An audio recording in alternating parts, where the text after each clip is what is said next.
Over the last 10 years, according to SAVCA, the Venture Capital Association, 100 million rand in investments has gone into the angel investing space. Is that a true reflection of the size of the industry?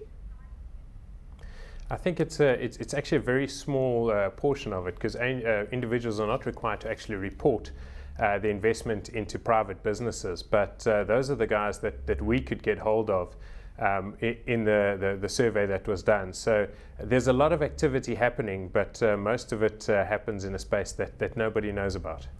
Now, of course, one of the big issues is lack of regulatory support, lack of government support to really help spur an industry that could be, of course, job creating. The UK, I know, that has a lot to do when it comes to tax incentives. They've got the Enterprise Investment Scheme. Tell us about how effective that has been for specifically, of course, the UK and angel investing space. It's actually been quite phenomenal. In the UK, you've had, I think, angel investment now is about 3 times the size of the venture capital industry. You've had literally hundreds of millions going in through angel investors, and the effect, it's had such a great effect on their GDP that they've actually, put specific legislation around incentivizing angel investors, to the extent that they've now upped their tax deductions from 30% to 50%. So 50% of what you invested gets given to you as a tax deduction, and if you hold that for more than 3 years, it actually becomes a capital gains tax-free investment. So, and that's driven more and more investors in. In fact, 70% of the angel investors in the UK say that they only came into that space because of those incentives, and it is working fantastically.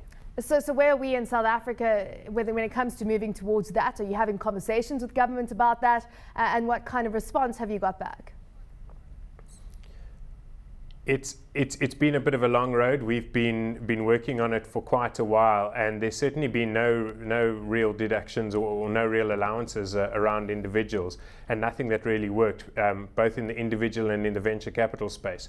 But we found of late, and certainly in the last 2 or 3 months, there's a willingness from Treasury to engage. So with SAVCA, the South African Venture Capital Association, we've now started to engage and given them some of the indications, because it does have a very real effect, and it has a measurable effect on GDP.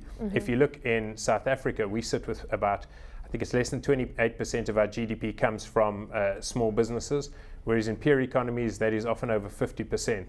So we've got quite a way to make up, and if we can't just rely on the mines and the large or resource-based large corporates to turn the economy around. We really need to start putting a focus on small businesses and how we actually help them grow, and how we make them not only sustainable but improve the numbers all the time.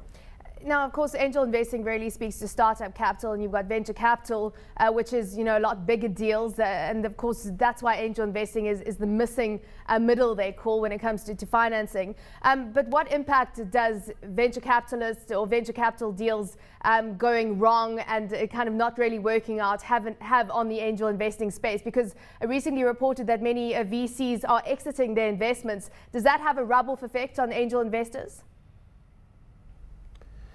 Well, I think the South African venture capital space is such a young or nascent space. There's been very little activity. So any activity from one of the few players is often interpreted as the entire game, which it certainly isn't.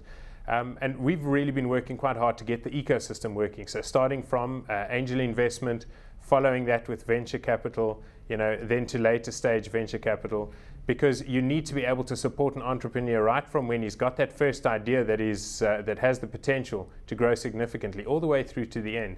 And we're starting to fill the gaps. Various players are coming into those different gaps. There's more activity in the angel space, which was probably the biggest hole.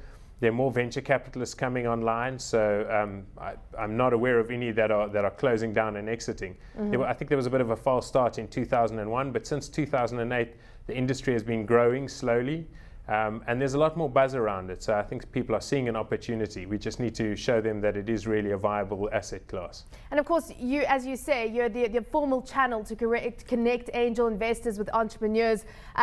What type of angel investors are coming on board? Are these wealthy individuals in South Africa?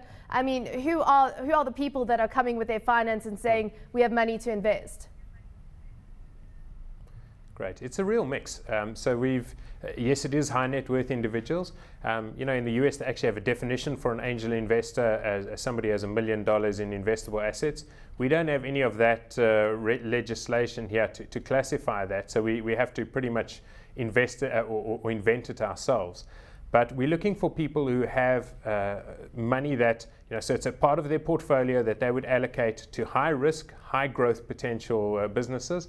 And they can be, so if you look at our membership base, it's everything from a current and retired CEOs of businesses to younger entrepreneurs who've had their first exit or two and have money that they want to then bring back and get back involved in business. Mm-hmm. And then there are others who just want to get back to the buzz. They may be nearing retirement, but they want to get that excitement of young business again. They've got so much to offer, so much experience.